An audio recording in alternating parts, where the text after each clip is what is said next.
In this section, we discuss doped semiconductors, which gives us an extrinsic way to control the number of free charge carriers and the Fermi level in a semiconductor. Recall that most semiconductors that we use are made of tetrahedrally bonded atoms, such as the group 4 semiconductors like silicon and germanium, the 3,5 semiconductors like gallium arsenide, or the 2,6 semiconductors such as zinc selenide. For all of these cases, the valence states are the highest energy s and p atomic orbitals that then combine into 4 sp3 hybrid orbitals. Because each atom has 4 bonds, each of these 4 hybrid orbitals splits into antibonding and bonding molecular orbitals.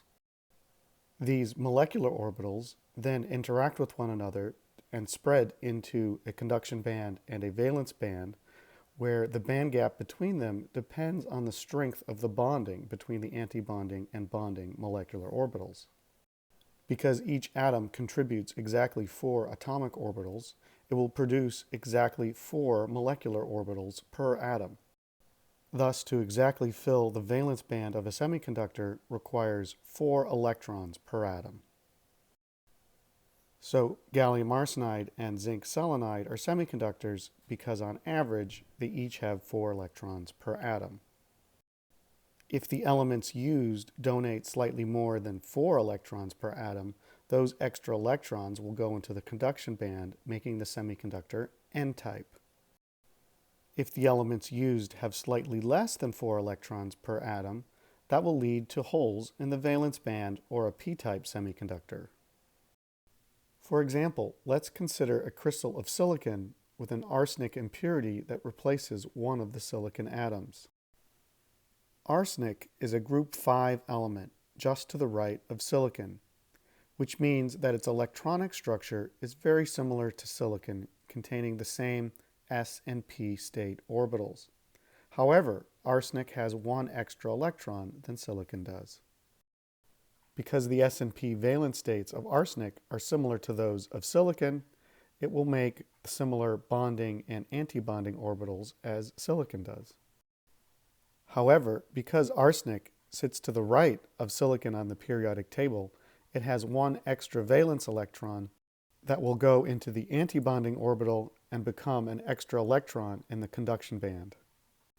We call such an arsenic replacing a silicon a donor atom because it donates 1 electron per arsenic atom. In fact, the concentration of arsenic atoms, called the donor atom concentration, will be equal to the electron concentration in the conduction band. Because we have added more carriers to the system, the Fermi level will also rise. While atoms to the right of silicon add 1 extra electron, atom to the left of silicon adds 1 less electron, making the material p-type. For example, boron replacing silicon in a silicon crystal. Again, the similar sp states of boron as silicon will make similar bonding and antibonding states and similar conduction bands and valence bands. But the 1 less electron of boron compared to silicon will lead to a deficiency of electrons in the valence band or a population of holes. We call boron an acceptor atom because it would like to accept 1 extra electron. The hole concentration will be approximately equal to the concentration of these acceptor atoms or boron atoms. Because we have reduced the number of electrons in the system, compared to silicon, the Fermi level will be lower. In summary, we've seen we can make 3 types of semiconductors. Intrinsic semiconductors, where the electron concentration and the hole concentration are approximately the same, or N-type semiconductors, where the N-type concentration is approximately equal to the donor defect concentration, or p-type semiconductors, where the hole concentration is approximately equal to the acceptor atom defect concentration. In all of these 3 cases, the mass action law applies, such that the concentration of electrons times the concentration of holes is a constant. For the intrinsic semiconductor, both N and P are approximately equal to this intrinsic concentration n sub I.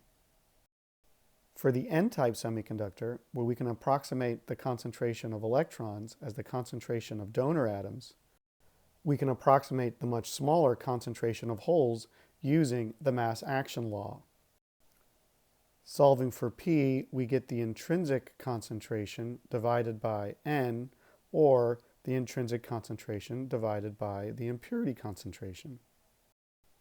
Similarly, for a P-type semiconductor, we can approximate the concentration of holes in the valence band as the concentration of acceptor atoms.